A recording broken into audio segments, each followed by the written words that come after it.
TV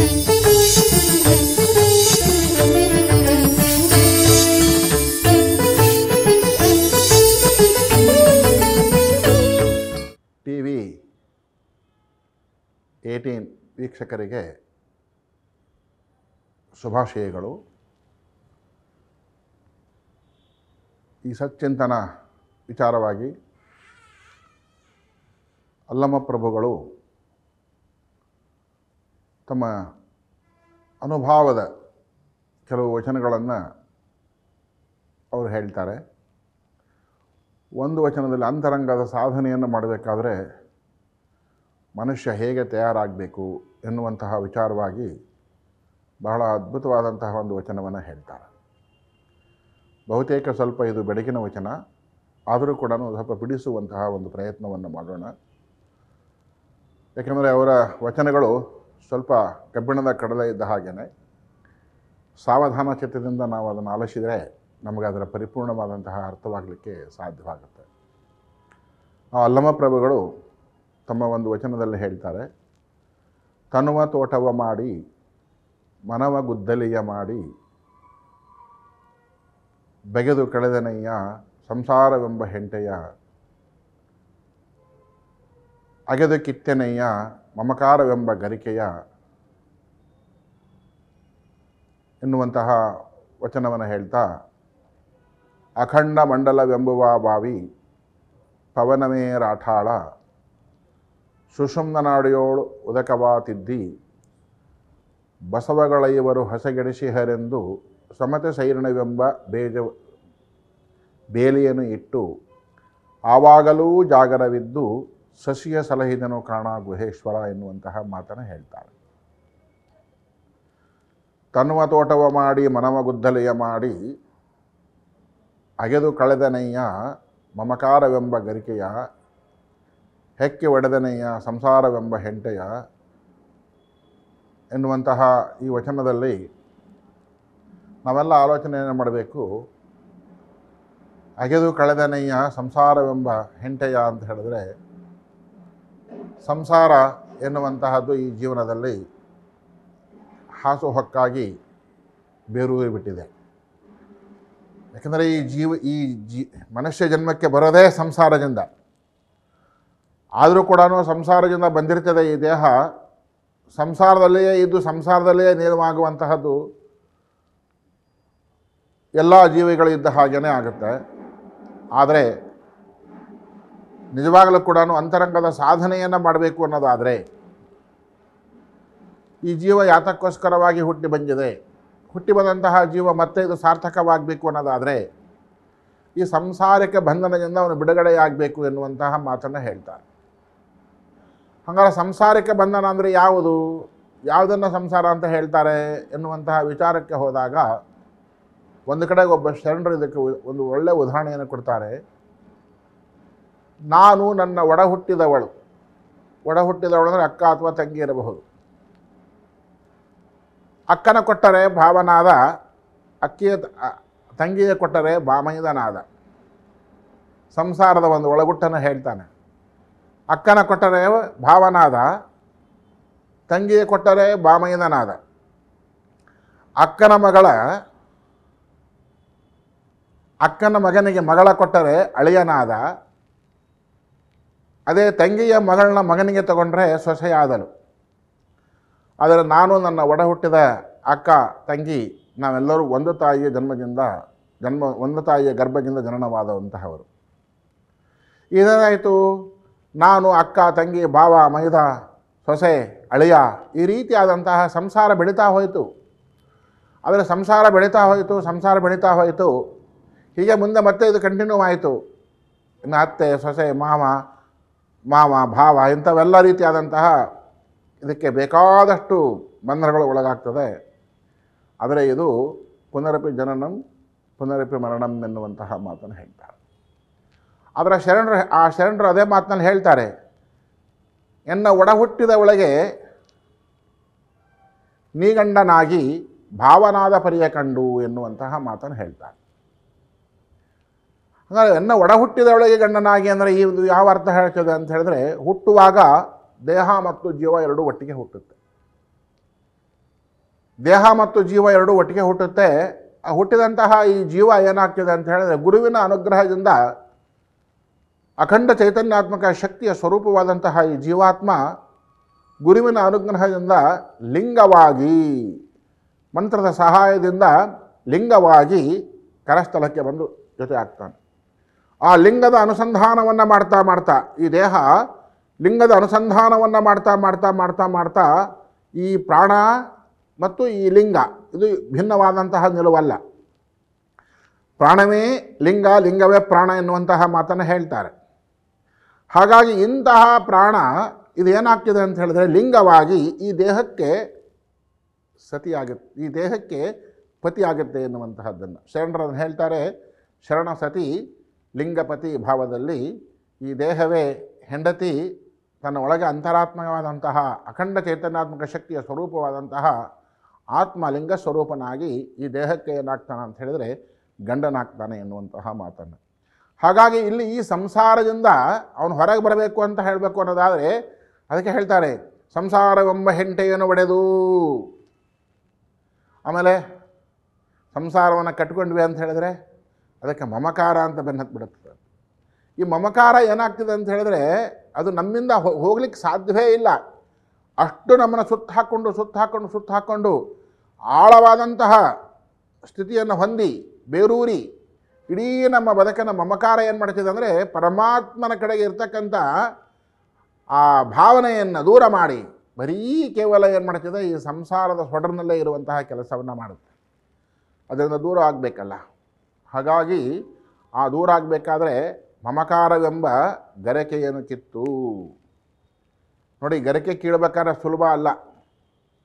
ನಾವೆಲ್ಲ ಸಣ್ಣ ಮಕ್ಕಳಿದ್ದಾಗ ಉತ್ತರ ಕರ್ನಾಟಕದಲ್ಲಿ ಈ ಗರಿಕೆ ಇರೋ ಹೊಲದಲ್ಲಿ ನಟ್ಟು ಕಡಿಯೋರು. ಬಹುತೇಕ ಉತ್ತರ ಕರ್ನಾಟಕದಲ್ಲಿ ಇವುಗಳು ಕೂಡ ಅದು ಅರಿವಿದೆ ನಂಗೆ ಕಾಣುತ್ತೆ. ಈಗೇನು ದೊಡ್ಡ ದೊಡ್ಡ ಇಂಜಿನ್ಗಳು ಬಂದವು, ಮಿಷನರಿಗಳು ಬಂದವು, ಬುಲ್ಡೋಜರ್ಗಳು ಬಂದವು. ಇದರ ಮೂಲಕವಾಗಿ ಹೊಲವನ್ನು ಉತ್ತು ಹದವನ್ನು ಮಾಡುವಂತಹ ಅವಕಾಶ ಇತ್ತು. ಹಿಂದೆ ಆ ಥರ ಇರಲಿಲ್ಲವೇ ಅಷ್ಟೇ.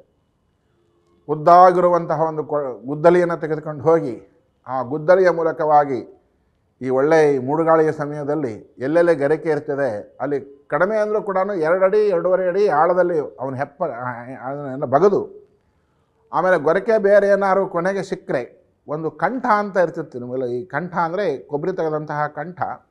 ಆ ಕಂಠವನ್ನು ಗರಿಕೆಯ ಬಾಯಿಗೆ ಇಡ್ತಿದ್ರು. ಆಮೇಲೆ ಗರಿಕೆ ಚಿಗುರುವಂತಹ ಬಾಯಿಗೆ ಇಡ್ತಿದ್ರು. ಯಾಕೆ ಅಂತ ಹೇಳಿದ್ರೆ ಅದು ಮತ್ತೆ ಮೇಲೆ ಬರಲಿಕ್ಕೆ ಆಗಬಾರ್ದು, ಅದಕ್ಕೆ ಕಂಠದಲ್ಲೇ ಸುತ್ತರ್ಕೊಂಡು ಅಲ್ಲೇ ಸಾಯಬೇಕು ಅಂತ. ಅದರ ವಿಶೇಷವಾದಂತಹ ಒಂದು ಪ್ರಯತ್ನ ಗರಿಕೆಯನ್ನು ನಾಶ ಮಾಡೋದು ಹೊಲದಲ್ಲಿ. ಹಾಗೆ ಇಲ್ಲಿ ಮಮಕಾರವೆಂಬ ಗರಿಕೆಯನ್ನು ಕಿತ್ತು. ಆಮೇಲೆ ಆ ಗುರುವಿನ ಬ್ರಹ್ಮಬೀಜವ ಬಿತ್ತಿ. ಆ ಬ್ರಹ್ಮಬೀಜ ಅಂತಂದರೆ ಯಾವುದಕ್ಕೆ ಬ್ರಹ್ಮಬೀಜ ಅಂತ ಕರೀತಾರೆ ಅಂತ ಹೇಳಿದ್ರೆ ಇಲ್ಲಿ ಈ ನಮ್ಮ ದೇಹ ಏನಾಗಿದೆ ಅಂತ ಹೇಳಿದ್ರೆ ಜನನವನ್ನು ತಾಳಿಬಿಟ್ಟಿದೆ. ಈ ಜನ್ಮ ಈ ಜೀವ ಅನಾದಿ ಕಾಲದ್ದು. ಅನಾದಿ ಕಾಲವಾದಂತಹ ಈ ಜೀವವನ್ನು ಯಾವುದರ ಮೂಲಕವಾಗಿ ಸಂಸ್ಕರಿಸಬೇಕು ಎನ್ನುವಂತಹದ್ದಕ್ಕೆ ಹೋದಾಗ ಅಲ್ಲಿ ಹೇಳ್ತಾರೆ ಏನು ಓಂಕಾರ ಎನ್ನುವಂತಹ ಶಬ್ದ, ಆದಿಶಬ್ದ, ಉಗಮದ ಶಬ್ದ, ಎಲ್ಲ ವೇದಾಂತಗಳಿಗೆ ಮೂಲವಾದಂತಹ ಶಬ್ದ, ಬ್ರಹ್ಮಾಂಡ ಉಗಮಕ್ಕೆ ಸಹಕಾರವಾದಂತಹ ಶಬ್ದ. ಅಂತಹ ಓಂಕಾರವಾದಂತಹ ಶಬ್ದವೇ ಬ್ರಹ್ಮಬೀಜ. ಆ ಬ್ರಹ್ಮಬೀಜವನ್ನು ಗುರುವಿನ ಮೂಲಕವಾಗಿ ಉಪದೇಶವನ್ನು ಪಡೆದಾದ ಮೇಲೆ ಆಮೇಲೆ ಹೇಳ್ತಾರೆ ನೋಡಿ, ಅಖಂಡ ಮಂಡಲವೆಂಬುವ ಬಾವಿ. ಈ ದೇಹ ಅಖಂಡವಾಗಿ ಇದೆ. ಮಂಡಲ ಅಂತ ಹೇಳಿದ್ರೆ ಹಂತ ಹಂತವಾಗಿ ಇದೆ ಅಂತ ಅರ್ಥ. ಆ ಹಂತ ಹಂತವಾಗಿದೆ ಅಂದರೆ ಹೇಗೆ ಹಂತ ಹಂತವಾಗಿದೆ ಎನ್ನುವಂತಹದ್ದಕ್ಕೆ ನಾವು ಯೋಚನೆಯನ್ನು ಮಾಡಿದಾಗ ಮೂಲಾಧಾರ, ಸ್ವಾಧಿಷ್ಠಾನ, ಮಣಿಪೂರಕ, ಅನಾಹತ, ವಿಶುದ್ಧ, ಆಗ್ನ, ಸಹಸ್ರಾರ ಮತ್ತು ಶಿಖೆ ಮತ್ತು ಪಶ್ಚಿಮ, ಇನ್ನೂ ಒಂದು ಚಕ್ರ ಹೇಳ್ತಾರೆ ಅಣುಚಕ್ರ ಅಂತೇಳಿ, ಒಟ್ಟು 10 ಚಕ್ರಗಳನ್ನು ಹೇಳ್ತಾರೆ. ಇಲ್ಲಿ ಅಖಂಡ ಮಂಡಲವೆಂಬುವ ಬಾವಿ. ಆ ಬಾವಿ ಒಳಗೆ ಏನಪ್ಪ ಅಂತ ಹೇಳಿದ್ರೆ ಇಲ್ಲಿ ಅಖಂಡ ಮಂಡಲವೆಂಬುವ ಬಾವಿ ಪವನಮೇರಾಠಾಳ. ಪವನ ಅಂದರೆ ಏನು? ಗಾಳಿ. ಗಾಳಿ ದೇಹದ ಒಳಗೆ ಇರುವಂತಹ ಆ ಬ್ರಹ್ಮಬೀಜದ ಬ್ರಹ್ಮ ಮೂಲ ಸ್ವರೂಪವಾದಂತಹ ಆ ಮೂಲ ಸ್ವರೂಪವಾದಂತಹ ಈ ಜೀವಾತ್ಮನನ್ನು ಮಂತ್ರದ ಸಹಾಯದಿಂದ ಊರ್ಧ್ವ ಮೂಲಕವಾಗಿ ತೆಗೆದುಕೊಂಡು ಹೋಗುವುದು ಎನ್ನುವಂತಹ ಅಭಿಪ್ರಾಯದಲ್ಲಿ ಹೇಳ್ತಾರೆ. ಅಂದರೆ ಬ್ರಹ್ಮ ಬೀಜದ ಸಹಾಯದೊಂದಿಗೆ, ಅಂದರೆ ಮಹಾ ಓಂಕಾರದೊಂದಿಗೆ ದೇಹದ ಒಳಗೆ ಇರುವಂತಹ ಈ ಜೀವಾತ್ಮನನ್ನು ಸಂಯೋಜನೆಗೊಳಿಸಿ ಅದನ್ನು ಊರ್ಧ್ವಕ್ಕೆ ತೆಗೆದುಕೊಂಡು ಹೋಗುವುದು. ಊರ್ಧ್ವಕ್ಕೆ ತೆಗೆದುಕೊಂಡು ಹೋಗೋದು ಅಂತ ಯಾವ ಅರ್ಥದಲ್ಲಿ ಹೇಳ್ತಾರೆ ಅಂತ ಹೇಳಿದ್ರೆ, ಅದನ್ನು ಪವನಮೇ ರಾಠಾಳ, ನಾವೆಲ್ಲ ಪ್ರಾಣಾಯಾಮ ಮಾಡ್ತೀವಿ. ಆ ಪ್ರಾಣಾಯಾಮ ಮಾಡಿದಾಗ ಈಡ ಪಿಂಗಳ ನಾಡಿಯಲ್ಲಿ ನಮ್ಮ ಶ್ವಾಸೋಚ್ಛ್ವಾಸ ಕ್ರಿಯೆಯನ್ನು ಅದನ್ನು ನಾವು ತಗೊಳ್ಳೋದು ಮತ್ತು ಆರೋಹಣ ಅವರೋಹಣ ಕ್ರಮದಲ್ಲಿ ಮಾಡ್ತೀವಿ. ಈ ಆರೋಹಣ ಅವರೋಹಣ ಕ್ರಮದಲ್ಲಿ ಸಾಮಾನ್ಯವಾಗಿ ಈ ಪ್ರಾಣಾಯಾಮ ಮಾಡೋರಿಗೆ ಇದೆಲ್ಲ ಗೊತ್ತಿರುತ್ತೆ. ಗಾಯತ್ರಿ ಮಂತ್ರವನ್ನು ಪೂರಕ, ಕುಂಭಕ, ರೇಚಕ ಎನ್ನುವಂತಹ ಅರ್ಥದಲ್ಲಿ ಅದನ್ನು ಬಳಕೆಯನ್ನು ಮಾಡ್ತಾರೆ. ಹಾಗೆ ಇಲ್ಲಿ ಮಹಾಮಂತ್ರವನ್ನು ಯಾವುದರೊಂದಿಗೆ ಸೇರಿಸಿ? ಜೀವಾತ್ಮನೊಂದಿಗೆ ಬೆರೆಸಿ, ಆ ಜೀವಾತ್ಮನೊಂದಿಗೆ ಮಹಾಮಂತ್ರವನ್ನು ಬೆರೆಸಿ ಅದನ್ನು ಊರ್ಧ್ವಕ್ಕೆ ತೆಗೆದುಕೊಂಡು ಹೋಗುವಂಥ ಕೆಲಸವನ್ನು ಗಾಳಿ ಮಾಡಬೇಕು ಅಂತ ಹೇಳ್ತಾರೆ. ಹಂಗಾರೆ ಮಹಾಮಂತ್ರವನ್ನು ಬೆರೆಸಿದಾಗ ಏನಾಗ್ತದೆ ಅಂತ ಹೇಳೋದಕ್ಕೆ ಸರ್ಪಭೂಷಣ ಶ್ರೀಗಳು ಇದಕ್ಕೊಂದು ಸ್ಪಷ್ಟವಾದ ಉದಾಹರಣೆ ಕೊಡ್ತಾರೆ. ಮರೆವೇ ಇಂದೆಡನಾಗಿ ಚರಿಸುವ ಹಂಸನ ತಿರುಗಿಸಲು ಎರಡು ಒಂದು ಓಂಕಾರ. ಮರೆವೆಯಿಂದ ಎಡನಾಗಿ ಚರಿಸುವ ಹಂಸ. ಯಾಕೆಂದರೆ ನಾನು ಎಲ್ಲಿಂದ ಬಂದಿದ್ದೇನೆ, ಏನು ಸಾಧನೆ ಮಾಡಬೇಕಾಗಿತ್ತು, ಇದರ ಮರಿವನ್ನು ಹೊಂದಿ ದೇಹದೊಳಗಿರುವಂತಹ ಜೀವಾತ್ಮ ಏನಾಗ್ತದಾನೆ ಅಂತ ಹೇಳಿದ್ರೆ ಹಂಸ ಅನ್ನೋ ಪದವನ್ನು ಬಳಕೆ ಮಾಡ್ತಾರೆ. ಹಂ ಸಹ ಪದಚ್ಛೇದವನ್ನು ಮಾಡಿದರೆ, ಹಂ ಅಂದರೆ ನಾನು, ಸಹ ಅಂದರೆ ಅವನು. ಅವನ ಸ್ವರೂಪವಾದಂತಹ ಆ ತೇಜಸ್ಸು ಏನಾಗಿದೆ ಅಂದರೆ ನನಗೆ ಜೀವಾತ್ಮನಾಗಿ ಇದೆ. ಅವನ ಸ್ವರೂಪವಾದಂತಹ ತೇಜಸ್ಸೇ ನನ್ನ ದೇಹದಲ್ಲಿ ಜೀವವಾಗಿ ಇರೋದು. ಹಾಗಾಗಿ ಆ ಜೀವ ಯಾವುದಪ್ಪ ಅಂತ ಹೇಳಿದ್ರೆ ಪರಮಾತ್ಮನ ಅಂಶ ಎನ್ನುವಂತಹ ಅರ್ಥದಲ್ಲಿ ಹಂಸಃ ಎನ್ನುವಂತಹ ಪದವನ್ನು ಅಲ್ಲಿ ಬಳಕೆ ಮಾಡ್ತಾರೆ. ಈ ಹಂಸ ಈ ಜೀವಾತ್ಮನ ಸ್ವರೂಪವಾದಂತಹ ಮುಂದಿನ ಜೀವಕ್ಕೆ ಕಾರಣವಾಗುವಂತಹ ಈ ಜೀವಾತ್ಮ ಇವನೇನಾಗ್ತಾರೆ, ಮರವೆಯಿಂದ ಎಡನಾಗಿ ತಿರುಗಿಸುವ ಹಂಸನ ಎಡನಾಗಿ ತೆರೆಸ್ತಾ ಇದ್ದಾನೆ. ಬರೀ ಭೋಗ ಜೀವನದಲ್ಲಿಯೇ ತನ್ನ ಜೀವನವನ್ನು ಸಾಗಿಸ್ತಾ ಇದ್ದಾನೆ. ಆದರೆ ಬರೀ ಭೋಗ ಜೀವನವನ್ನೇ ಮಾಡೋದಾದರೆ ಮುಂದೆ ಅವನ ಅಂತರಂಗದ ಸಾಧನೆ ಮಾಡೋದು ಹೇಗೆ? ಹಾಗಾಗಿ ಇಲ್ಲಿ ಮರವೆಯಿಂದ ಎಡನಾಗಿ ಚರಿಸುವ ಹಂಸನ ತಿರುಗಿಸಲು ಯಾವುದರ ಸಹಾಯದಿಂದ ತಿರುಗಲಿಕ್ಕೆ ಸಾಧ್ಯ? ತಿರುಗಿಸಲು ಎರಡು ಒಂದು ಓಂಕಾರ ಅಂತ ಹೇಳ್ತಾರೆ. ಎರಡು ಒಂದು ಓಂಕಾರ ಅಂದರೆ, ಎರಡು ಅಂದರೆ ಯಾವುದು? ಈಡ ಪಿಂಗಳ, ಒಂದು ಅಂದರೆ ಸುಷುಮ್ನ.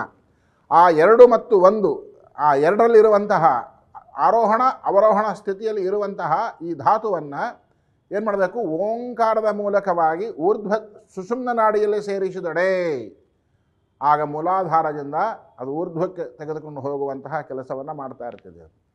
ಹಾಗಾಗಿ ಅದು ಸುಮ್ಮನೆ ಆಗೋಕ್ಕೆ ಸಾಧ್ಯ ಇಲ್ಲ. ಇದಕ್ಕೆ ಪವನಮೇ ರಾಠಾಳ ಆರೋಹಣ ಅವರೋಹಣ ಕ್ರಮದಲ್ಲಿ ಈ ಮಹಾಮಂತ್ರವನ್ನು ಉಚ್ಚಾರಣೆಯನ್ನು ಮಾಡಬೇಕು ಎನ್ನುವಂತಹ ನಿಯಮಗಳಿದೆ. ಹಾಗಾಗಿ ಅಂತಹ ನಿಯಮವನ್ನು ತನ್ನ ಅಂತರಂಗದಲ್ಲಿ ಅಳವಡಿಸಿಕೊಂಡು ನಿತ್ಯವೂ ಕೂಡ ಸಾಧನೆಯನ್ನು ಮಾಡುವಂತಹ ಸಂದರ್ಭದಲ್ಲಿ ಬಸವಗಳ ಇವರು ಹಸಗಿಡಿಸಿಹರೆಂದು ಪವನಮೇ ರಾಠಾಳ ಸುಷುಮ್ನ ನಾಡಿಗಳು ಉದಕವಾ ತಿದ್ದಿ. ಇಲ್ಲಿ ಸುಷುಮ್ನ ನಾಡಿಯಲ್ಲಿ ಅದನ್ನು ಸೇರಿಸಿ, ತಿದ್ದಿ ಅನ್ನೋ ಅರ್ಥ ಯಾಕೆ ಹೇಳ್ತಾರೆ ಅಂತ ಹೇಳಿದ್ರೆ, ಇದು ತಪ್ಪು ದಾರಿಗೆ ಹೋಗ್ತಾ ಇದೆ, ಅದನ್ನು ಸರಿದಾರಿಗೆ ತರುವಂತಹದ್ದನ್ನು ತಿದ್ದಿ ಅನ್ನುವಂತಹ ಪದವನ್ನು ಬಳಕೆ ಮಾಡ್ತಾರೆ. ಹಾಗಾಗಿ ಮುಂದೆ ತಿದ್ದಿ ಬಸವಗಳ ಇವರು ಹಸಗಿಡಿಸಿಹರೆಂದು. ನಮ್ಮ ದೇಹದಲ್ಲಿ ಬಸವಗಳ ಇವರು ಅಂದರೆ ಯಾರು? ಪಂಚೇಂದ್ರಿಯಗಳೇ. ಯಾಕೆಂದರೆ ಸದಾ ಚೈತನ್ಯಾತ್ಮಕವಾಗಿರುವಂತಹ ಕೆಲಸವನ್ನು ಮಾಡ್ತವೆ ಅವು ಪಂಚೇಂದ್ರಿಯಗಳು. ಹಾಗಾಗಿ ಈ ಪಂಚೇಂದ್ರಿಯಗಳು ಅವು ಸುಮ್ಮನೆ ಇರೋದಿಲ್ಲ. ಕೇಳಿದ ತಕ್ಷಣ ಅದು ಕೇಳಿದ ತಕ್ಷಣ ಮತ್ತೊಂದು ಕೇಳಬೇಕು ಅಂತ ಹೇಳ್ತದೆ, ಆಮೇಲೆ ನೋಡಿದ ತಕ್ಷಣ ಮತ್ತೊಂದು ನೋಡಬೇಕು ಅಂತ ಹೇಳ್ತದೆ, ತಿಂದ ತಕ್ಷಣ ಮತ್ತೊಂದು ತಿನ್ನಬೇಕು ಅಂತ ಹೇಳ್ತದೆ, ಸ್ಪರ್ಶ ಆದ ತಕ್ಷಣ ಇನ್ನೂ ಸ್ಪರ್ಶದ ಸುಖವನ್ನು ಅನುಭವಿಸಲಿಕ್ಕೆ ಇಷ್ಟಪಡ್ತದೆ. ಹೀಗೆ ದೇಹದ ಸರ್ವೇಂದ್ರಿಯಗಳು ಕೂಡ ಏನು ಮಾಡ್ತವೆ ಅಂತ ಹೇಳಿದ್ರೆ ತಮ್ಮ ವ್ಯಾಪ್ತಿಯನ್ನು ಮೀರಿ ಅವು ಕೆಲಸವನ್ನು ಮಾಡ್ತಿರ್ತವೆ. ಅವುಗಳನ್ನು ಹದ್ದು ಬಸ್ತಿನಲ್ಲಿ ಇಟ್ಟುಕೊಂಡು, ಅದಕ್ಕೆ ಹೇಳ್ತಾರೆ ಸಮತೆ ಸೈರಣವೆಂಬ ಬೇಲಿಯನ್ನು ಇಟ್ಟು. ಯಾವಗಳಿಗೆ? ಇಂದ್ರಿಯಗಳಿಗೆ. ನೀನು ಇಂಥದ್ದನ್ನೇ ಕೇಳು, ನೀನು ಇಂಥದ್ದನ್ನೇ ನೋಡು, ಹೀಗೇ ನೋಡು, ಇಂಥದ್ದನ್ನೇ ಮಾತನಾಡು, ಇಂಥದ್ರೊಂದಿಗೇ ಇರು ಎನ್ನುವಂತಹ ಎಚ್ಚರಿಕೆಯನ್ನು ಕೊಡೋದಿದೆಯಲ್ಲ, ಈ ಸಮತೆ ಸೈರಣವೆಂಬ ಬೇಲಿಯನ್ನು ಇಟ್ಟು ಆವಾಗಲೂ ಜಾಗರವಿದ್ದು. ಬರೀ ಕೇವಲ ಇವನು ನಾನು ಎಚ್ಚರಿಕೆಯಿಂದ ಇದ್ದೀನಿ ಅಂತ ಅಲ್ಲ. ನಮ್ಮಲ್ಲಿ ಸ್ಥೂಲ ಸೂಕ್ಷ್ಮ ಕಾರಣ ಅಂತ ಹೇಳ್ತೀವಿ. ಸ್ಥೂಲ ಅಂದರೆ ದೇಹದಿಂದ ಮಾಡುವಂತಹ ಕ್ರಿಯೆಗಳು, ಸ್ಥೂಲ. ಸೂಕ್ಷ್ಮ ಶರೀರ ಅಂತ ಹೇಳಿದರೆ ನಾವು ಮಲಗಿದಾಗ ನಿದ್ರೆಯಲ್ಲೂ ಕೂಡ ನಮ್ಮ ದೇಹ ಎಲ್ಲೆಲ್ಲೋ ಹೋಗಿ ಏನೇನೋ ಮಾಡ್ಕೊಂಡು ಬರ್ತದೆ, ಏನೇನೋ ಕನಸುಗಳನ್ನ ಕಾಣುತ್ತೆ, ಬೆಳಗ್ಗೆ ಎದ್ದು ಹೇಳುತ್ತೆ. ಹಾಗಾಗಿ ಆ ಸೂಕ್ಷ್ಮ ಶರೀರದಲ್ಲಿಯೂ ಆಗುವಂತಹ ಕ್ರಿಯೆಯೂ ಕೂಡ ಏನಾಗಿರಬೇಕು, ಶುದ್ಧವಾಗಿರಬೇಕು ಎನ್ನುವಂತಹ ಮಾತನ್ನು ಹೇಳ್ತಾರೆ. ಇನ್ನು ಕಾರಣ ಶರೀರ, ನಾವು ಎಚ್ಚರವಾಗೇ ಇರ್ತೀವಿ, ಆದರೆ ಮನಸ್ಸೇನಾಗ್ತಿರ್ತದೆ ಎಲ್ಲ ಕಡೆಗೂ ವ್ಯಾಪಿಸ್ಕೊಂಡು ಬರ್ತದೆ, ಅದರಿಂದನೂ ಕೂಡ ನಾವು ದೂರ ಆಗಬೇಕು ಅಂತ. ಆವಾಗಲೂ ಜಾಗರವಿದ್ದು ಸ್ಥೂಲ ಸೂಕ್ಷ್ಮ ಕಾರಣ ಶರೀರದ ಮೂಲಕವಾಗಿಯೂ ಕೂಡ ಜಾಗರವಿದ್ದು ಈ ಸಸಿಯ ಸಲಹಿದನು ಕಾರಣ ಗುಹೇಶ್ವರ ಎನ್ನುವಂತಹ ಮಾತನ್ನು ಹೇಳ್ತಾರೆ. ಹಾಗಾಗಿ ಅಂತರಂಗದ ಈ ಸಾಧನೆಯನ್ನು ಮಾಡಬೇಕಾದ್ರೆ ಈ ಏನು ಆ ದೇಹದ ಒಳಗಿರುವಂತಹ ಜೀವಾತ್ಮನ ಪರಮಾತ್ಮನ ಸ್ವರೂಪವನ್ನು ಮಾಡ್ಕೊಳ್ಳೋದಾದರೆ ಬಹಳಷ್ಟು ಸಾಧನೆಯನ್ನು ಮಾಡಬೇಕು ಎನ್ನುವಂತಹ ಮಾತನ್ನು ಹೇಳ್ತಾರೆ. ಅದಕ್ಕೆ ಹೇಳ್ತಾರೆ ಸಾಧನೆ ಮಾಡಿದ ಮೇಲೆ ಆಗುವಂಥ ಪರಿಣಾಮ ಏನು ಅನ್ನೋದಕ್ಕೆ ಹೇಳ್ತಾರೆ. ಊರ್ಧ್ವರೇತಂ ವಿರೂಪಾಕ್ಷಂ ವಿಶ್ವರೂಪಾಯ ವೈ ನಮೋ ನಮಃ ಎನ್ನುವಂತಹ ವೇದ ಏನು ಹೇಳ್ತದೆ, ಆ ವೇದದ ಮೂಲಕ ಊರ್ಧ್ವರೇತಂ ತೇಜಸ್ಸನ್ನು ಯಾರು ಊರ್ಧ್ವಮುಖವಾಗಿ ತೆಗೆದುಕೊಂಡು ಹೋಗ್ತಾನೋ ಅವನೇನಾಗ್ತಾನಂದರೆ ವಿಶ್ವರೂಪಾಯ ವೈ ನಮೋ ನಮಃ.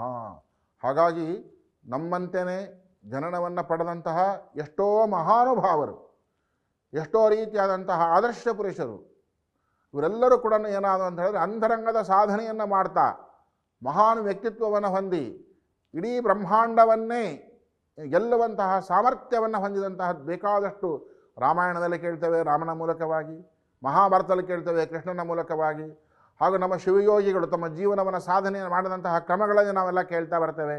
ಶರಣರು ಅಲ್ಲಮಪ್ರಭುಗಳು, ಮುಖ್ಯವಾಗಿ ಹೇಳಬೇಕಾದ್ರೆ ಅಲ್ಲಮಪ್ರಭುಗಳು ತಮ್ಮ ಸಾಧನೆಯನ್ನು ಯಾವ ಹಂತಕ್ಕೆ ತೆಗೆದುಕೊಂಡು ಹೋದರು ಅಂತ ನಾವು ಕೇಳ್ತೇವೆ. ವ್ಯೋಮಕಾಯರಾದರು ಎನ್ನುವಂತಹದ್ದನ್ನು ನಾವು ಕೇಳ್ತೇವೆ. ಆ ಮಟ್ಟಕ್ಕೆ ಹೋದಾಗ ಮನುಷ್ಯ ಏನಾಗ್ತಾನ ಅಂತ ಹೇಳಿದ್ರೆ ಜನಸಾಮಾನ್ಯನಾಗಿ ಹುಟ್ಟಿದ್ದರೂ ಸಾಧನೆಯನ್ನು ಮಾಡಿದ ಮೇಲೆ ಅವನು ವಿಶ್ವರೂಪನಾಗ್ತಾನೆ ಎನ್ನುವಂತಹ ಮಾತನ್ನು ಹೇಳ್ತಾರೆ. ಆ ದೃಷ್ಟಿಯಿಂದ ಇಂತಹ ವಿಶ್ವರೂಪವನ್ನು ಪಡಿಬೇಕು ಅನ್ನೋದಾದರೆ ಅವನೇನಾಗಬೇಕು ಅಂತ ಹೇಳಿದ್ರೆ ಈ ಸಾಧನೆಯನ್ನು ಮಾಡಬೇಕು ಎನ್ನುವಂತಹದ್ದನ್ನು. ಯಾಕಂದರೆ ಈ ಸಾಧನೆಯನ್ನು ಮಾಡ್ತಾ ಮಾಡ್ತಾ ಮಾಡ್ತಾ ಮಾಡ್ತಾ ಅವನು ಈ ಲೋಕದಲ್ಲಿ ಹೇಗಿರ್ತಾನೆ ಅಂತ ಹೇಳಿದ್ರೆ ಮಹಾನ್ ಚೇತನನಾಗಿ ಇರ್ತಾನಂತೆ, ಮಹಾತ್ಮನಾಗಿ ಇರ್ತಾನಂತೆ, ಮಹಾಪುರುಷನಾಗಿ ಇರ್ತಾನಂತೆ. ಅದಕ್ಕೆ ಒಬ್ಬರು 15ನೇ ಶತಮಾನದಲ್ಲಿ ಒಬ್ಬ ಶರಣರು ಇದಕ್ಕೆ ಪೂರಕವಾದಂತಹ ಒಂದು ವಚನವನ್ನು ತುಂಬ ಸ್ಪಷ್ಟವಾಗಿ ಬರೀತಾರೆ. ಮೂಲಾ ನಕ್ಷತ್ರದಲ್ಲಿ ಮನೆಯ ಸಾರಣೆಯ ಮಾಡಿ, ಜ್ಯೇಷ್ಠ ನಕ್ಷತ್ರದವರವ ಹಾರೈಸಿ ಬಂದಲ್ಲಿ, ಶ್ರವಣ ನಕ್ಷತ್ರಗೂಡಿ ಗಾಳಿಯ ನೈದಿತ್ತು, ಪೂರ್ವ ದಿಕ್ಕಿನಲ್ಲಿ ಹಸ್ತ ನಕ್ಷತ್ರ ಒಡ್ಡಿ ಬಂಜುದ ಮೇಲೆ ನಕ್ಷತ್ರದಿಂ ನೋಡಿ ಬಂದು, ಶತತಾರ ಆರಿದ್ರ ಬೆದೆಯ ನರಿದು, 3 ತಾಳಿನ ಕೂರಿಗೆಯಲ್ಲಿ ಬಿತ್ತಲು ಪುನರ್ವಸು ನಕ್ಷತ್ರ ವೃಷ್ಟಿಗೆರೆಯಿತ್ತು, ಭೂಮಿಯಾದಿ ಸಕಲ ಸಂಪು ತಂಪುಗೊಂಡಿತ್ತು, ಪೈರು ವಿಚಿತ್ರ ಬೆಳನಿಂದಿತ್ತು, ಉಬ್ಬಿ ನಕ್ಷತ್ರದಲ್ಲಿ ಹುದ್ದರಿ ಚಿತ್ತಿ ಸ್ವಾತಿಯಾದೊಡೆ ಗುರು ನಿರಂಜನ ಚನ್ನ ಬಸವಲಿಂಗಕ್ಕೆ ದಾಸೋಹ ಸಮವೆನಿಸಿತ್ತು ಎನ್ನುವಂತಹ ಮಾತನ್ನು ಹೇಳ್ತಾರೆ. ನಿಜವಾಗಲೂ ಕೂಡ ಇದು ಒಂದು ರೀತಿ ಇದು ಬೆಳಗಿನ ವಚನನೇ, ಆದರೆ ಇದರಲ್ಲಿ ಅಷ್ಟು ಬೆಳಗಿನ ವಚನ ಏನು ಹಾಸೋ ಹಕ್ಕಾಗಿ ಇಲ್ಲ, ಅದು ಸ್ವಲ್ಪ ಸರಳವಾಗಿದೆ. ಆ ಸರಳವಾಗಿರುವಂತಹದ್ದನ್ನು ಸ್ವಲ್ಪ ಬಿಡಿಸಬೇಕು ಅಷ್ಟೇ. ಆ ಬಿಡಿಸುವಂತಹ ಒಂದು ಪ್ರಯತ್ನವನ್ನು ಮಾಡೋಣ. ಮೂಲಾ ನಕ್ಷತ್ರದಲ್ಲಿ ಮನೆಯ ಸಾರಣೆಯ ಮಾಡಿ, ಮೂಲ ಅಂದರೆ ಏನು, ಪ್ರಾರಂಭ ಅರ್ಥಾತ್ ಮೊದಲು ಎನ್ನುವಂತಹದ್ದನ್ನು ನಾವು ತೆಗೆದುಕೊಳ್ಬೇಕಾಗುತ್ತೆ. ಈ ಮೂಲಾ ನಕ್ಷತ್ರದಲ್ಲಿ ಅಂದರೆ ಮೊದಲು ಪ್ರಾರಂಭದಲ್ಲಿ ಈ ದೇಹವನ್ನು ನಾವು ಶುದ್ಧಿಗೊಳಿಸಿಕೊಳ್ಳಬೇಕೋ ಬೇಡವೋ, ದೇಹ ಅಂತರಂಗವನ್ನು ಬಹಿರಂಗವನ್ನು ಶುದ್ಧಿಯನ್ನಾಗಿ ಮಾಡಿಕೊಳ್ಳುವಂತಹ ಕೆಲಸವನ್ನು ಮಾಡಬೇಕಲ್ಲ. ಹಾಗಾಗಿ ಮೂಲಾ ನಕ್ಷತ್ರದಲ್ಲಿ ಮನೆಯ ಸಾರಣೆಯ ಮಾಡಿ ದೇಹ ಮತ್ತು ಮನಸ್ಸು ಎನ್ನುವಂತಹದ್ದನ್ನು ಪರಿಶುದ್ಧವನ್ನಾಗಿ ಮಾಡಿಕೊಂಡು ಪ್ರಾರಂಭದಲ್ಲಿ ಜ್ಯೇಷ್ಠ ನಕ್ಷತ್ರದವರವ ಹಾರೈಸಿ ಬಂದಲ್ಲಿ. ಜ್ಯೇಷ್ಠ ಅಂತ ಯಾರಿಗೆ ಕರೀತಾರೆ, ಹಿರಿಯರಿಗೆ ಕರೀತಾರೆ. ನಮ್ಮ ಗುರು ಹಿರಿಯರ ಆಶೀರ್ವಾದವನ್ನು ನಾವು ಪಡ್ಕೊಳ್ಬೇಕಲ್ಲ. ಹಾಗಾಗಿ ಗುರು ಹಿರಿಯರ ಆಶೀರ್ವಾದವನ್ನು ನಾವು ಪಡ್ಕೊಳ್ಬೇಕು ಅನ್ನೋದಾದರೆ ಆಗ ನಾವೇನು ಮಾಡಬೇಕು, ಜ್ಯೇಷ್ಠ ನಕ್ಷತ್ರದ ಬರವ ಹಾರೈಸಿ ಬಂದ, ಜ್ಯೇಷ್ಠ ಅಂದರೆ ಹಿರಿಯರ ಆಶೀರ್ವಾದಕ್ಕೆ ಒಳಗಾಗಿ, ಕೃಪೆಗೆ ಒಳಗಾಗಿ. ಮೈಲಾರ ಬಸವಲಿಂಗ ಶರಣರು ತ್ರಿಪದಿಗಳಲ್ಲಿ ಸುಮಾರು 100 ಶತಕಗಳನ್ನು ಬರಿತಾ ಅಲ್ಲಿ 3 ತ್ರಿಪದಿಗಳನ್ನು ಬರಿತಾ ಗುರುವೇ ಕೃಪೆಯಾಗು ಗುರುವೇ ಕೃಪೆಯಾಗು ಅಂತ ಹೇಳ್ತಾರೆ. ಶ್ರೀ ಗುರುವೇ ಸತ್ಕ್ರಿಯ ಆಗರವೇ ಸುಜ್ಞಾನ ಸಾಗರವೇ ಎನ್ನ ಮತಿಗೆ ಮಂಗಳವಿತ್ತು ರಾಗದಿಂಬೇಗ ಕೃಪೆಯಾಗು ಎನ್ನುವಂತಹ ಮಾತನ್ನು ಹೇಳ್ತಾ ಬರ್ತಾರೆ. ಯಾಕೆಂದರೆ ಗುರುವಾದವನು ಸುಜ್ಞಾನದ ಸಾಗರ, ಅವನು ಆ ಗುರುವಿಗೆ ಸಮಾನವಾಗಿದ್ದಂತಹ ಯಾವುದೂ ಇಲ್ಲ ಅಂತ ಹೇಳ್ತಾರೆ. ಹಾಗಾಗಿ ಇಲ್ಲಿ ಹಿರಿಯರ ಕೃಪೆಗೆ ಒಳಗಾಗಿ ಅಂತಹ ಹಿರಿಯರ ಕೃಪೆಗೆ ಒಳಗಾಗಿ ಜ್ಯೇಷ್ಠ ನಕ್ಷತ್ರದ ಬರವ ಹಾರೈಸಿ ಬಂದಲ್ಲಿ ಆ ಗುರುವಿನ ಕೃಪೆಗೆ ಒಳಗಾಗಿ ಅಷ್ಟು ಸುಲಭವಾದ ಮಾತಲ್ಲ. ಯಾಕಂದರೆ ಒಂದ್ಸಲ ಗುರುವಿನ ಕೃಪೆಗೆ ಪಾತ್ರನಾದ ಅಂದರೆ ಅವನಿಗೆ ಏನು ಈ ಜನ್ಮದಲ್ಲಿಯೇ ಮುಕ್ತಿ ಉಂಟಾಯಿತು ಅಂತ ಹೇಳ್ತಾರೆ. ಅದಕ್ಕೆ ಹೇಳ್ತಾರೆ, ಎತ್ತಾಗಿ ತೊತ್ತಾಗಿ ಹಿತ್ತಲದ ಮರವಾಗಿ ಮತ್ತೆ ಗುರುವಿನ ಪಾದಕ್ಕೆ ಎರನಾಗಿ ಗುರುವಿನ ಹತ್ತದಿರು ಎಂದ ಸರ್ವಜ್ಞ ಎನ್ನುವಂತಹ ಮಾತನ್ನು ಕೂಡ ಹೇಳ್ತಾರೆ. ಆ ದೃಷ್ಟಿಯಿಂದ ಇಲ್ಲಿ ಅವನು ಗುರು ಹಿರಿಯರ ಕೃಪೆಗೆ ಪಾತ್ರರಾಗಿ ಶ್ರವಣ ನಕ್ಷತ್ರಗೂಡಿ ಗಾಳಿಯಾನ ಇದಿತ್ತು. ಶ್ರವಣ ಅಂದರೆ ಕೇಳೋದು ಅಂತ ಅರ್ಥ. ಕೇಳಿದಂತಹ ಯಾವ ಗುರುವಿನ ಕೃಪೆಗೆ ಪಾತ್ರರಾಗಿ ಸಂಸ್ಕಾರಕ್ಕೊಳಗಾಗಿ ಅವನಿಗೆ ಬ್ರಹ್ಮೋಪದೇಶ ಅಂತ ನಾವು ಹೇಳ್ತೀವಿ. ಆ ಬ್ರಹ್ಮೋಪದೇಶವನ್ನು ಮಾಡಿದಾಗ ಅದು ಮಾಡೋದೆಲ್ಲಿ? ಕಿವಿಗಲ್ಲ. ಹಾಗಾಗಿ ಶ್ರವಣ ಅಂದರೆ ಕೇಳಿ, ಆ ಮಹಾಮಂತ್ರವನ್ನು ಕೇಳಿ ಅದನ್ನೇನು ಮಾಡಬೇಕು ಅಂತ ಹೇಳ್ತಾರೆ, ಗಾಳಿಯಾನ ಇದಿತ್ತು. ಅವನ ಶ್ವಾಸೋಚ್ಛ್ವಾಸ ಕ್ರಿಯೆಯಲ್ಲಿ ಆ ಮಹಾಮಂತ್ರವನ್ನು ನೆಲೆಗೊಳಿಸ್ಕೊಡ್ಬೇಕು ಎನ್ನುವಂತಹ ಮಾತನ್ನು ಹೇಳ್ತಾರೆ. ಆ ಶ್ವಾಸೋಚ್ಛ್ವಾಸ ಕ್ರಿಯೆಯಲ್ಲಿ ನೆಲೆಗೊಳಿಸ್ಕೊಂಡ್ರೆ ಅದೆಂತಹ ಸ್ಥಿತಿ ಇರ್ತದೆ ಅಂತ ಹೇಳಿದ್ರೆ, ಶರಣ ನಿದ್ರೆಗೆ ಜೊಡೆ ಜಪ ಕಾಣಿರೋ, ಎಚ್ಚರವಾದರೆ ಜಾಗರಣೆ ಕಾಣಿರೋ ಎನ್ನುವಂತಹ ಮಾತನ್ನು ಹೇಳ್ತಾನೆ. ಎಚ್ಚರವಾಗಿದ್ದಾಗ ಅವನು ಜಾಗೃತಿಯನ್ನು ಮಾಡ್ತಿರ್ತಾನಂತೆ, ಜಗತ್ತನ್ನು ನಿದ್ದೆಗೆ ಒಳಗೆ ಜಪವನ್ನು ಮಾಡ್ತಿರ್ತಾನಂತೆ. ಯಾಕೆಂದರೆ ಅಂತರಂಗದಲ್ಲಿ ಇರುವಂತಹ ಆ ಗುರುವಿನ ಉಪದೇಶದ ಮಹಾಮಂತ್ರ ಗಾಳಿಯೊಳಗೆ ಸೇರಿಸಿದರೆ ಅದು ತಾನಾಗಿ ನಿನಾದವಾಗಿ ತಾನು ಬೇರೆ ಅಲ್ಲ, ಜೀವ ಬೇರೆ ಅಲ್ಲ, ತಾನು ಬೇರೆ ಅಲ್ಲ, ದೇಹ ಬೇರೆ ಅಲ್ಲ ಎನ್ನುವಂತಹ ಭಾವದಲ್ಲಿ ಏನಾಗ್ತಿರ್ತದೆ ಅಂತ ಹೇಳಿದ್ರೆ ಅಂತರಂಗದಲ್ಲಿ ತಾನಾಗಿ ನುಡಿತಾ ಇರ್ತದೆ. ಹಾಗಾಗಿ ತಾನಾಗಿ ನುಡಿಯುವಂತಹ ಸ್ಥಿತಿಯನ್ನು ತಲುಪಿದಾಗ ಶ್ರವಣ ನಕ್ಷತ್ರಗೂಡಿ ಗಾಳಿಯಾನ ಇದಿತ್ತು. ಪೂರ್ವ ದಿಕ್ಕಿನಲ್ಲಿ ಹಸ್ತ ನಕ್ಷತ್ರ ಒಡ್ಡಿ ಬಂಜದ ಮೇಲೆ ನಿತ್ಯವೂ ಕೂಡ ಪೂರ್ವ ದಿಕ್ಕಿನಲ್ಲಿ ಏನಾಗ್ತಿದೆ ಅಂತ ಹೇಳಿದ್ರೆ ರವಿ ಉದಯ ಆಗ್ತದೆ. ರವಿ ಅಂದರೆ ಪ್ರಕಾಶ ಅಂತ ನಾವು ಕರಿತೀವಿ. ಇಲ್ಲಿ ರವಿ ಪ್ರಕಾಶ, ಅದಕ್ಕೆ ಹೇಳ್ತಾರೆ ಲೋಕದ ಟೆಸ್ಟಿಗೆ ರವಿ ಬೀಜವಾದಂತೆ ಕರ್ಣಂಗಳ ಟೆಸ್ಟಿಗೆ ಮನಮೇ ಬೀಜ ಎನ್ನುವಂತಹ ಮಾತನ್ನು ಹೇಳ್ತಾರೆ. ರವಿ ಉದಯ ಆಯಿತು ಅಂದರೆ ಇಡೀ ಜಗತ್ತೆಲ್ಲವೂ ಜಾಗೃತವಾಗುತ್ತೆ. ಹಾಗಾಗಿ ಇಲ್ಲಿ ಪೂರ್ವ ಅಂತ ಹೇಳಿದ್ರೆ ಪೂರ್ವ ದಿಕ್ಕಿನಲ್ಲಿ ಸೂರ್ಯನ ಉಗಮ ಹೇಗಾಗುತ್ತೋ ಅದೇ ರೀತಿಯಾಗಿ ಪೂರ್ವ ತನ್ನ ದೇಹದಲ್ಲಿ ಮೊದಲೇ ಇರುವಂತಹ ಚಿತ್ಕಲೆಯ ಚಿತ್ ಪ್ರಕಾಶವನ್ನು ಹಸ್ತ ನಕ್ಷತ್ರ ಒಡ್ಡಿ ಬಂಜುದ ಮೇಲೆ, ಹಸ್ತ ನಕ್ಷತ್ರ ಅಂತ ಹೇಳಿದ್ರೆ ಕೈ, ಹಸ್ತ ಅಂದರೆ ಕೈ, ಆ ದೇಹದ ಒಳಗೆ ಇರುವಂತಹ ತನ್ನ ಮೊದಲೇ ದೇಹದ ಒಳಗೆ ಇರುವಂಥ ಚಿತ್ ಪ್ರಕಾಶವನ್ನು ಲಿಂಗ ಸ್ವರೂಪವನ್ನಾಗಿ ಮಾಡಿ ಅಂಗೈನಲ್ಲಿ ತೆಗೆದುಕೊಂಡ ಮೇಲೆ, ಚಿತ್ಕಲೆ ಚಿತ್ ಪ್ರಕಾಶದ ಸ್ವರೂಪವಾದಂತಹ ಇಷ್ಟಲಿಂಗವನ್ನು ಅಂಗೈನಲ್ಲಿ ಕೊಟ್ಟಾದ ಮೇಲೆ ಆವಾಗ ಹಸ್ತ ನಕ್ಷತ್ರ ಒಡ್ಡಿ ಬಂಜದ ಮೇಲೆ ನಕ್ಷತ್ರದಿಂದ ನೋಡಿ ಬಂದು ನಿರಂತರವಾಗಿ ಆ ಲಿಂಗವನ್ನು ನಿರೀಕ್ಷಣೆಯನ್ನು ಮಾಡ್ತಾ ಮಾಡ್ತಾ ಮಾಡ್ತಾ ಮಾಡ್ತಾ ಏನು ಶತತಾರ ನೋಡಿ, ಶತ ಅಂದರೆ 100, ಶತತಾರ ಅಂತ ಹೇಳಿದ್ರೆ 100 ಲಿಂಗ ಸಕೀಲುಗಳನ್ನು ಪ್ರಕಾಶಗೊಳಿಸಿಕೊಳ್ಳುತ್ತಾ, ತಾರೆ ಅಂದರೆ ನಕ್ಷತ್ರ. ಹಾಗಾಗಿ ಆ ಲಿಂಗ ಸಕೀಲುಗಳನ್ನು ಪ್ರಕಾಶಮಾನವನ್ನಾಗಿ ಮಾಡುತ್ತಾ ಶತತಾರೆ ಆರಿದ್ರೆ ಅವೆಲ್ಲವನ್ನು ಕೂಡ 100 ಲಿಂಗ ಸಕೀಲುಗಳನ್ನು ಆರಿದ್ರೆ ಅಂದರೆ ಅರಿತು ಬೆದೆಯನಿರಿಸಿ, ಅಂದರೆ ಬೆದೆಗೊಳಿಸಿ ಅಂತ ಹೇಳಿದ್ರೆ ಹದಗೊಳಿಸಿ ಅಂತ ಅರ್ಥ. ನಮ್ಮನ್ನು ಹೇಳ್ತಾರೆ ಹದ ಬೆದೆಯಲ್ಲಿ ಆರಂಭ ಕದನದವಳು ಕೋರಂಬು ನದಿಯ ದಾಂಟುವಲ್ಲಿ ಹರಗೋಲು ಮರೆತರೆ ವಿಧಿಯ ಬೈದೇನು ಎನ್ನುವಂತಹ ಮಾತನ್ನು ಹೇಳ್ತಾರೆ. ಇಲ್ಲಿ ಮುಖ್ಯವಾಗಿ ಏನಪ್ಪ ಅಂತ ಹೇಳಿದ್ರೆ ಹದಗೊಳಿಸಿ ಎನ್ನುವಂತಹ ಮಾತನ್ನು ಇಲ್ಲಿ ಪಕ್ವವನ್ನಾಗಿ ಮಾಡಿ ಈ ದೇಹವನ್ನು ಲಿಂಗಾಂಗ ಸಾಮರಸ್ಯದಿಂದ ಪರಿಪಕ್ವವನ್ನಾಗಿ ಮಾಡಿ ದೇಹದ ಒಳಗೆ ಇರುವಂತಹ 216 ಲಿಂಗ ಸಕೀಲುಗಳನ್ನು ಪೂರ್ಣ ಜಾಗೃತೆಯನ್ನಾಗಿ ಮಾಡಿಕೊಂಡು ಶತತಾರ ಆರಿದ್ರ ಬದೆಯದರಿದು 3 ತಾಳಿನ ಕೂರಿಗೆಯಲ್ಲಿ ಬಿತ್ತಲು. ಹಾಗಾಗಿ ಇಲ್ಲಿ 3 ತಾಳಿನ ಕೂರಿಗೆ ಅಂದರೆ ಈಡ ಪಿಂಗಳ ಶಿಶುಮ್ನ ಎನ್ನುವಂತಹ ಈ ನಾಡಿಗಳು, ಇದು 3 ತಾಳಿನ ಕೂರಿಗೆ. ಈ 3ನೇ ತಾಳಿನ ಕೂರಿಗೆಯಲ್ಲಿ 3ನೇ ಅಂದರೆ ಈಡ ಪಿಂಗಳದಿಂದ ಹೊರತಾಗಿ 3ನೇ ತಾಳಿನ ಕೂರಿಗೆಯಲ್ಲಿ ಬಿತ್ತಲು ಅಂದರೆ ಮಹಾಮಂತ್ರವನ್ನು ಅಲ್ಲಿ ಸೇರಿಸಲು. ಅಣ್ಣ ಬಸವಣ್ಣವರು ಕಾಲು ಜಾರಿ ಬೀಳುವಂತಹ ಆ ತಾಯಿ ಮಡಿಕೆಯನ್ನು ಮೊಸರು ಮಾರುವ ತಾಯಿ ಬಸವ ಅಂತ ಕೂಗಕ್ಕೆ ಬಸವಣ್ಣವರ ಕೈ ಒಡ್ಡೋಲಗದಲ್ಲಿಂದ ಮೇಲೆತ್ತಿತ್ತು ಅಂತ ಹೇಳ್ತಾರೆ. ಹಾಗಾಗಿ ಇಲ್ಲಿ ಭಾವಪರಶದ ಆ ಶಕ್ತಿಯೂ ಕೂಡ ಇರುತ್ತೆ ಎನ್ನುವಂತಹದ್ದನ್ನು. ಹಾಗಾಗಿ ಆ ವ್ಯಕ್ತಿ ಏನಾಗ್ತಾನೆ ಅಂತ ಹೇಳಿದ್ರೆ 5 ರೀತಿಯಾದಂತಹ ಆ ಸಾಮರ್ಥ್ಯವನ್ನು ಪಾದಪರಶ, ಹಸ್ತಪರಶ, ದೃಷ್ಟಿಪರಶ, ವಾಕ್ಪರಶ, ಭಾವಸ್ಪರ್ಶ ಇದಕ್ಕೆ ಒಳಗಾದಂತಹ ವ್ಯಕ್ತಿ ಏನಾಗ್ತಾ ಬರ್ತಾನೆ ಅಂತ ಹೇಳಿದ್ರೆ ತನ್ನ ಅಂತರಂಗದ ಪರಿಪೂರ್ಣವಾದಂತಹ ಸಾಧನೆಯನ್ನು ಮಾಡಿಕೊಂಡು ಅಂತಹ ವ್ಯಕ್ತಿ ಮಹಾನ್ ಯೋಗಿ, ಮಹಾನ್ ಶಿವಯೋಗಿ. ಇವರೆಲ್ಲರೂ ಹೆಂಗಿರ್ತಾರೆ ಅಂತ ಹೇಳಿದ್ರೆ ಅವ್ರು ಹೇಳ್ದಂಗೆ ಜಗತ್ತು ಇದು ಪ್ರಕೃತಿ ಕೇಳ್ತಾ ಇರ್ತದಂತೆ. ಇಡೀ ಪ್ರಕೃತಿಯೊಂದಿಗೆ ಅವ್ರು ಬೆರ್ತಿರ್ತಾರೆ, ಅವರೊಂದಿಗೆ ಪ್ರಕೃತಿ ಬೆರೆತದೆ ಎನ್ನುವಂತಹದ್ದನ್ನು. ಹಾಗಾಗಿ ಆ ಪ್ರಕೃತಿಯೊಂದಿಗೆ ಬೆರೆತಂತಹ ಮಹಾನುಭಾವಿಗಳನ್ನು ನಿಜವಾಗ್ಲೂ ಕೂಡ ನಾವು ಅವರನ್ನು ಗಮನಿಸದೆ ಬಹಳ ಅಂದರೆ ಅವರನ್ನು ಅರ್ಥ ಮಾಡ್ಕೊಳ್ಳೋದೇ ಬಹಳ ಕಷ್ಟ ಇರ್ತದೆ.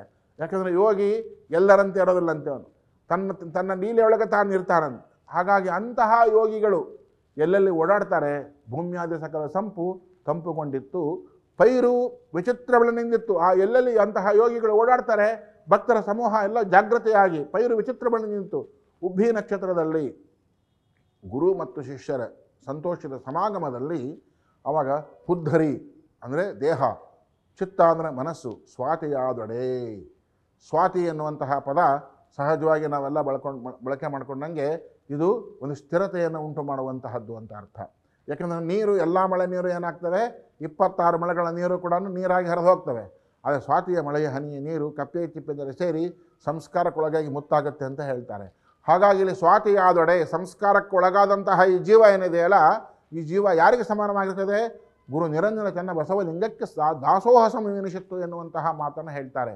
ಆ ದೃಷ್ಟಿಯಿಂದ ಇವತ್ತು ನಾವು ಅಂತರಂಗದ ಸಾಧನೆಯನ್ನು ಮಾಡಿಕೊಂಡು ಇದೇ ಜನ್ಮದಲ್ಲಿಯೇ ಮುಕ್ತಿಯನ್ನು ಹೊಂದುವಂತಹ ಕೆಲಸವನ್ನು ನಾವು ನಮ್ಮ ಜೀವನದಲ್ಲಿ ಮಾಡ್ಕೊಳ್ಬೇಕಾಗ್ತದೆ. ಅದಕ್ಕೋಸ್ಕರವಾಗಿ ಸದ್ಗುರುವಿನಿಂದ ಉಪದೇಶವನ್ನು ಮಾಡಿಕೊಂಡು ನಮ್ಮ ಸಾಧನೆಯನ್ನು ಮಾಡಿಕೊಂಡಾಗ ನಮ್ಮ ಜೀವನ ಸಾರ್ಥಕವಾಗುತ್ತೆ.